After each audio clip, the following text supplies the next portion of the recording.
Amados hermanos y hermanas, una vez más vamos a compartir algo de la palabra del Señor con todos ustedes. A los que tienen su Biblia a mano, les voy a pedir que vamos al Evangelio según Juan. El Evangelio según Juan, el capítulo 15 y el versículo 16.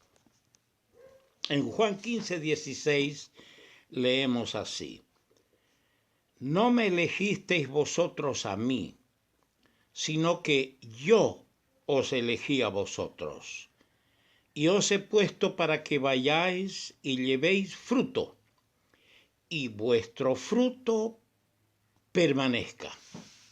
Quiero que rescatemos de acá esta frase.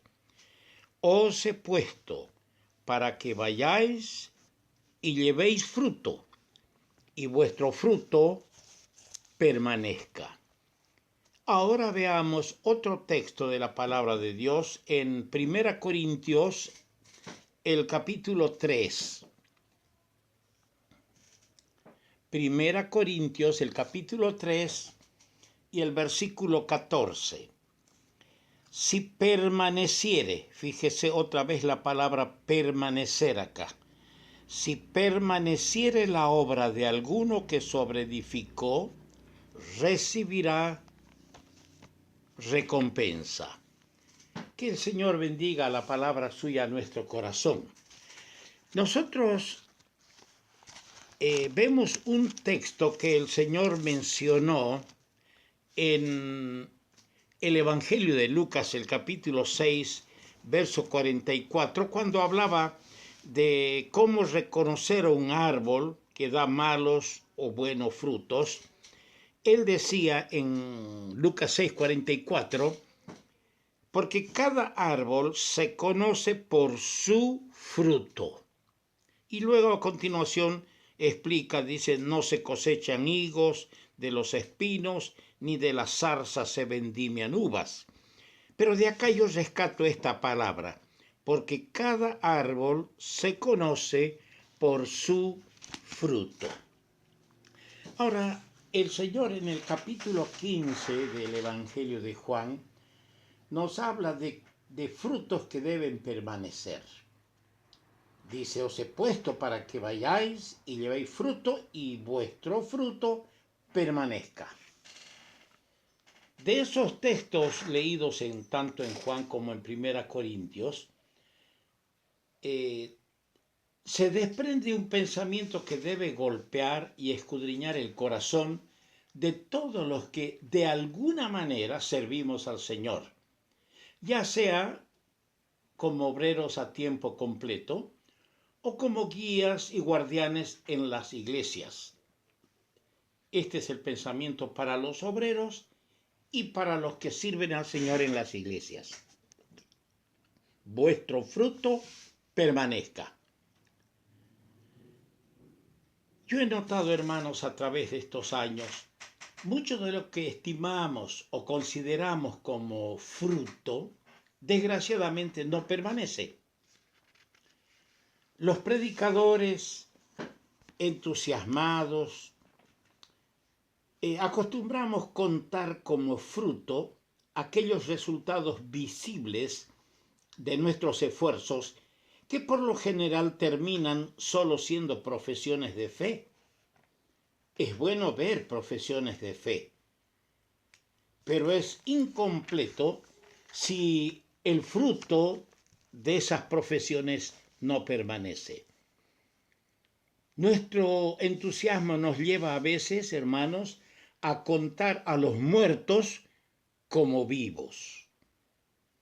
Es decir, aquellos que han hecho profesión de fe, que es una cosa, contarlos como si ya estuvieran convertidos. No hay duda de que muchas profesiones de fe son verdaderas conversiones. Hay vida. El apóstol Pablo habla en una de sus cartas de aquellos lugares que anhelaba visitar, buscando también allí fruto en almas para el Señor. Y cómo expresa su gozo cuando describe a aquellos alcanzados para Cristo que seguían fieles y a quienes Él estaba privado de verles por las circunstancias, pero de nuevo esperaba verles en aquel día glorioso alrededor del Señor. Este es un pensamiento que deberíamos tener todos los obreros del Señor. No nos engañemos con números fantásticos, hermanos. No hagamos alarde del fruto visible. Lamentablemente a veces yo leo, veo, escucho, dice en esta conferencia, dice había 2.000, 3.000, había de 40, de 60 y 80 iglesias. 45 se convirtieron, 20 se bautizaron. ¿Con qué liviandad, con qué facilidad? A veces contamos como si estuvieran vivos a los muertos. No debemos hacer alarde del fruto visible, sino que cada uno de nosotros vigile, examine su condición a la luz de la enseñanza impartida por el Señor en este capítulo 15 del Evangelio de Juan. El Señor allí señala 3 condiciones indispensables. En primer término,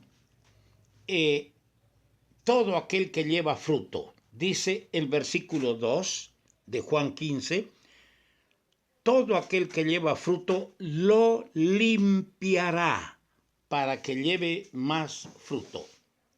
Es decir, una vida de pureza, una vida de santidad, una vida de limpieza, que el Señor quiere efectuarla por medio de su palabra en mi vida, aplicarla a mi vida, a tu vida.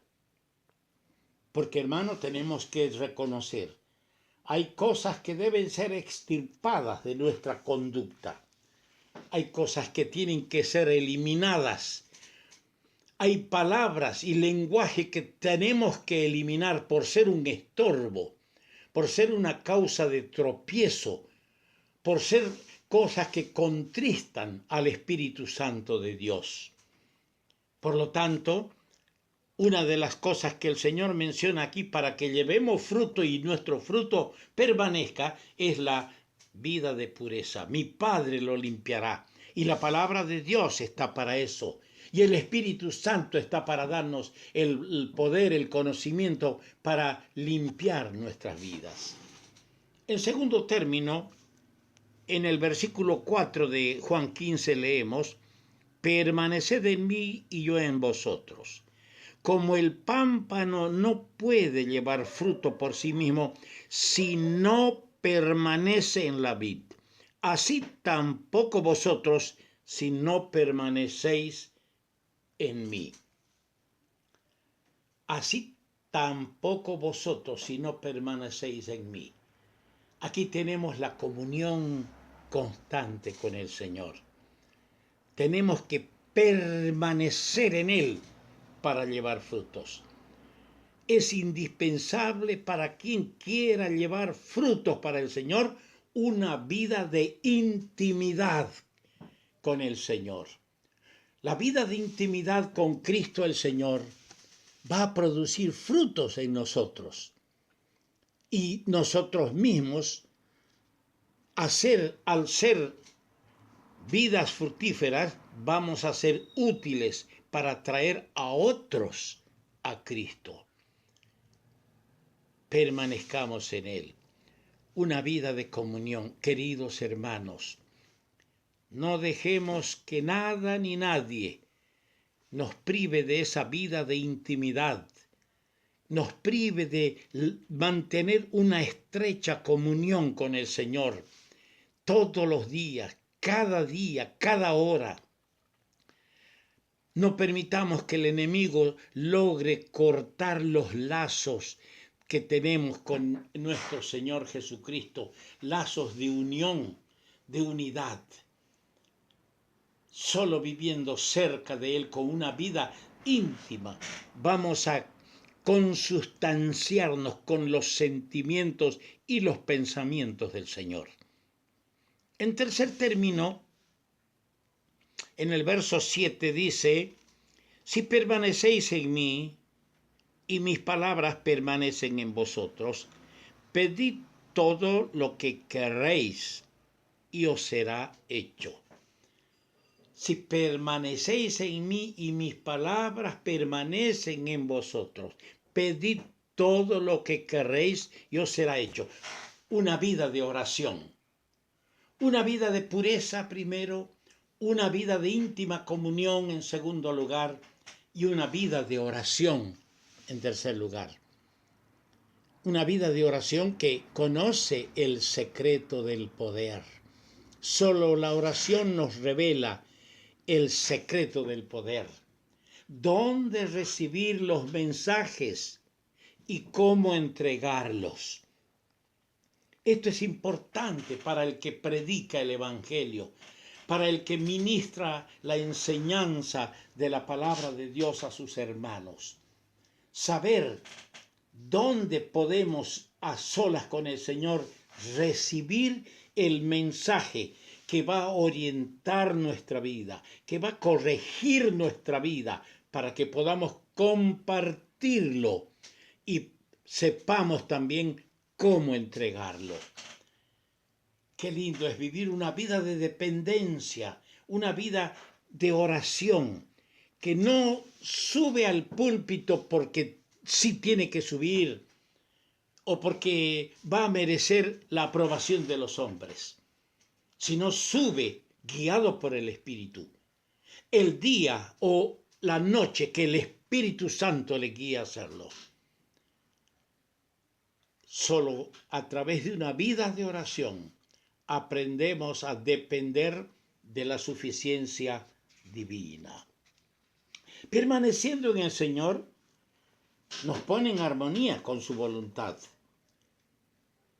Y la oración, la vida de oración, se convierte en la mejor cooperación con Dios para que podamos llevar frutos para el Señor. Queridos hermanos, hermanas, vigilemos nuestra vida de pureza. Vigilemos que en nuestra vida no haya estorbos que perjudiquen que nuestro servicio o los frutos que cosechamos en la obra sean volátiles, sino que más bien sean frutos perecederos, que permanecen. Vigilemos nuestra vida de comunión, nuestra vida de relación íntima con el Señor, para que nuestros frutos sean duraderos y una bendición. Vigilemos nuestra vida de oración y luego perseveremos en el anhelo sincero de llevar frutos que no disipen, que no se deshagan, que no desaparezcan, sino frutos que permanezcan para aquel día, como hemos leído en 1 Corintios 3:14. Si permanece la obra de alguno que sobreedificó, recibirá recompensa. No es que servimos al Señor por la recompensa. Servimos al Señor por el privilegio, el honor que el Señor nos confiere en darnos esta posibilidad de servirle. Pero hagámoslos dentro de las reglas que Él señala en su palabra. Hermanos, hagamos una pausa en nuestro trabajo. No hablo de nuestro trabajo secular, de tu oficio por el cual buscas el sustento para cada día. A veces somos como máquinas que trabajamos en la obra y damos poco tiempo a la oración, damos poco tiempo a buscar la comunión con el Señor. Pensamos que debemos trabajar, producir. No. Analicemos, hagamos un alto en nuestro trabajo, analicemos seriamente el éxito de nuestra labor. Si hay fracasos o esterilidad, para que ejercitemos nuestro corazón, una revisión de lo que estamos haciendo, si estamos cosechando frutos perecederos. Ejercitemos nuestro corazón delante de esa mirada escudriñadora de nuestro Dios. Y si hay resultados, si hay fruto visible de nuestro trabajo en el Señor, nos humillemos. Oremos a Él sobre nuestros esfuerzos, para que el Señor los confirme esos esfuerzos para su gloria. Que así sea, queridos hermanos. Amén.